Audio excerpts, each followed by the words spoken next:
Bugungi kunda yoshlarni har tomonlama qo'llab-quvvatlash, ularning ijodiy salohiyatini ro'yobga chiqarish va bo'sh vaqtlarini mazmunli tashkil etish davlat siyosatining ustuvor yo'nalishlaridan biri bo'lib qolmoqda.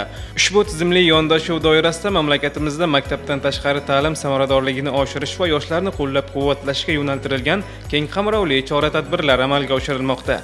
Mazkur siyosat mazmun mohiyatida Barkamol avlod bolalar maktablari katta o'rin tutadi. Bu maskanlar orqali o'quvchi yoshlar madaniyat, san'at, sport, hunarmandchilik, texnika va axborot texnologiyalari, robototexnika, turizm va chet tillari kabi muhim sohalarda o'z qobiliyatlarini sinovdan o'tkazish imkoniyatiga ega bo'lmoqda.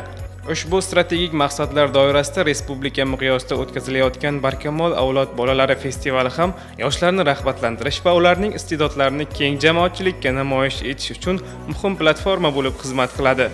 Shu sababli Kitob tumanida Barkamol avlod bolalari maktabi tomonidan Barkamol avlod bolalari festivalining tuman bosqichi tashkil etildi. Tadbirga tuman bo'yicha Barkamol avlod bolalar maktablari to'garak a'zolari bilan birgalikda umumta'lim maktablarining eng iqtidorli o'quvchilari ham jalb qilindi. Umumiy musobaqa va tanlovlarda o'tgan 1 yil davomida 7 ta yo'nalish asosida o'z iste'dod va iqtidorlarini namoyon qilgan 500 nafardan ortiq o'quvchi yoshlar ishtirok etdilar. Festival dasturi keng va mazmunli o'tib, har bir yo'nalish o'ziga xos ko'rgazma, chiqish va musobaqalar bilan boyitildi. Tadbir nafaqat iqtidorlarni aniqlash, balki ularni o'qitish, tarbiya va kelajagi yo'nalishlarga yo'naltirishda muhim rol o'ynadi. Festivalning ochilish marosimida pedagoglar, maktab rahbarlari va tumandagi jamoatchilik vakillari ishtirok etib, yoshlarning iste'dodlarini qo'llab-quvvatlashga bag'ishlangan qisqacha so'zlar aytildi.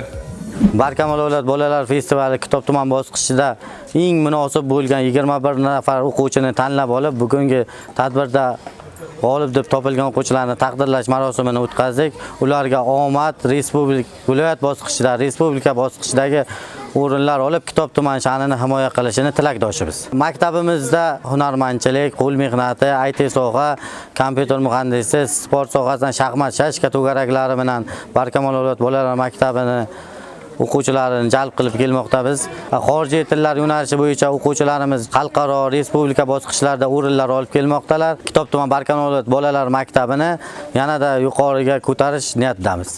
Tadbirda har bir chiqish bu nafaqat yakka bir ijod namunasi, balki yoshlarning doimiy mehnati, ustozlarning sabr-toqat va ota-onalarning yordami natijasidir. Festival hududida tashkil etilgan ko'rgazmalarda esa hunarmandchilik namunalaridan tortib, texnika loyihalarigacha bo'lgan turli ishlanmalar ham tadbir qatnashchilariga bir olam quvonch ulashdi. Barkamol avlod bolalar maktabida 11 yildan buyon o'z faoliyatimni olib boryapman va shu qatorda mana shu faoliyatim davomida ko'plab yutuqlarga erishdim. Shulardan yilning eng yaxshi to'garak rahbar respublika bosqichining g'olibasi bo'ldim va shu qatorda o'zim bilan birgalikda o'quvchilarimning ham yutuqlari bisyor. Shuningdek, o'quvchilarim fan olimpiadalarida birinchi o'rinni olib kelmoqdalar. Shuningdek, jahon miqyosida chiqadigan o'quvchilarimiz ham bor. O'quvchilarim milliy sertifikatlarni qo'lga kiritib kelmoqdalar va xalqaro sertifikatlarni ham birin-ketin o'quvchilarim qo'lga kiritib kelmoqdalar. Yosh bo'lishlariga qaramay o'quvchilarimizda hozir shijoat katta va shuningdek Barkamol avlod bolalar maktabida barcha sharoitlar yaratib berilgan. Biz shuni qo'llab-quvvatlash maqsadida mana yutuqlarimiz bisyor. Mana shu 7 yo'nalish bo'yicha o'tkazilgan festivalda ham 2 ta o'quvchim ishtirok etib, birinchi va faxrli 3-o'rinlarni qo'lga kiritishdilar. Bundan juda ham xursandman. Endi viloyat va respublika bosqichlariga tayyorgarlikni ko'rib boryapmiz. Bunda 4 ta yo'nalish bo'yicha, ya'ni reading, listening, speaking and writing bo'yicha tayyorgarliklar olib borilyapti. Respublika bosqichlarida ham birinchi o'rinni qo'lga kiritib, Kitob tuman Barkamol avlod bolalar maktabi sha'nini yana ham ko'klarga ko'tarmoqchimiz.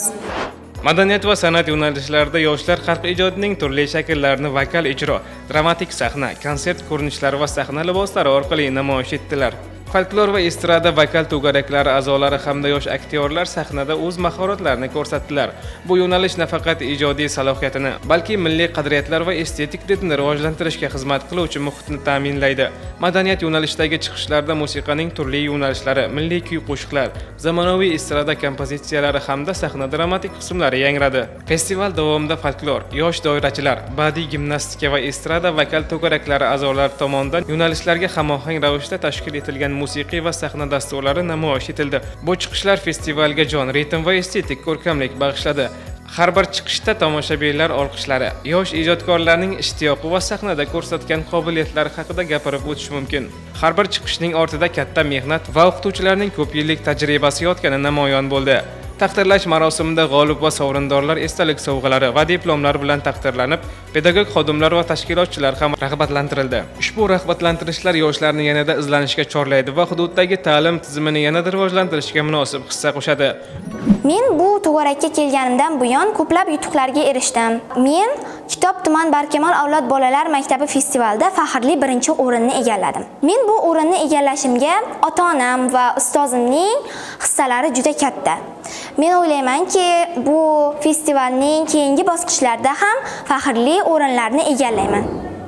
Men bu to'garakka kelganimdan buyon ustozim bilan birgalikda ko'plab amaliyotlarni o'tkazdim va ko'plab mashg'ulotlar o'tkazdim va o'z ustimda juda ham ko'p ishladim va shu sababli men faxrli o'rinlarni egallab kelmoqdaman.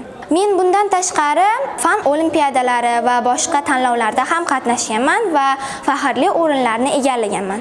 Men kelajakda jurnalist bo'lmoqchiman va bu sohada menga ingliz tili fani va boshqa xorijiy tillar ham kerak bo'ladi va men hozirda ingliz tilini mukammal o'rganishga qaror qildim. Men bu ingliz tilida ko'plab speaking, writing, listening va reading kabi mashqlarni ham mukammal yecha olaman.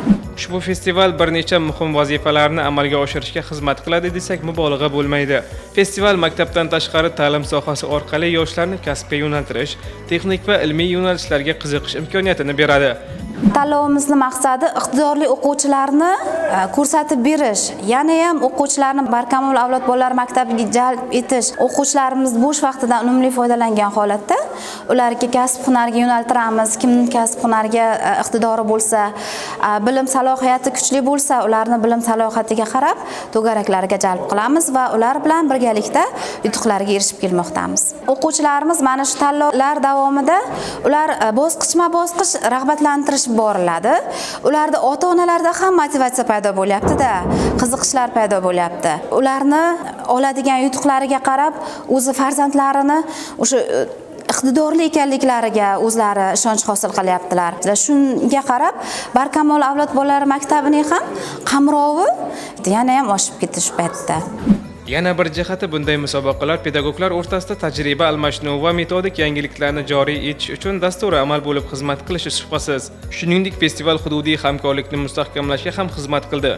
Mahalla, maktab, madaniyat uylari va boshqa jamoat vakillari ishtirokida tashkil etilgan bu tadbir mahalliy hamjihatlikni yanada kuchaytirganligi bilan ahamiyatli bo'ldi. Xulosa o'rnida shuni alohida ta'kidlash lozimki, Barkamol avlod bolalari festivali bu yoshlarni qo'llab-quvvatlash va ularga o'z iste'dodlarini namoyish etish uchun yaratilgan keng ko'lamli imkoniyatlar eshigidir. Kitob tumanida o'tkazilgan tuman bosqichi ana shu maqsadlarni amalda ko'rsatib berdi. Ushbu tadbir yoshlarni nafaqat sahnada, butun jamoatchilik qarshida o'zini sinashga chorlagan bo'lsa, balki ularni mustaqil fikrlashga, ijodiy yechimlar izlashga va jamoa bilan hamkorlik qilishga o'rgatdi. Iqtidorli yoshlarning ishlari va ularning ijodiy yutuqlari kelajakda ta'lim va madaniyat sohalarida yangi g'oyalar, loyihalar va startaplarni yuzaga chiqarishi kutiladi. Kelajakda shunday tanlov va festivalni yanada kengaytirilgan shaklda tashkil etish, hududlararo ijodiy va ilmiy hamkorlikni rivojlantirish hamda milliy va zamonaviy qadriyatlarni uyg'unlashtirish orqali yoshlarni jahon arenalarida ham munosib tarzda ko'rish imkonini beradi. Har bir bunday tadbir yurtimizning taraqqiyoti va barkamol avlodni shakllantirishga sezilarli ta'sir ko'rsatishi bor gap. O'tkazilgan festival ishtirokchilarining mehnati, orzusi va maqsadi bu jamiyatning rivojlanishiga xizmat qiladi.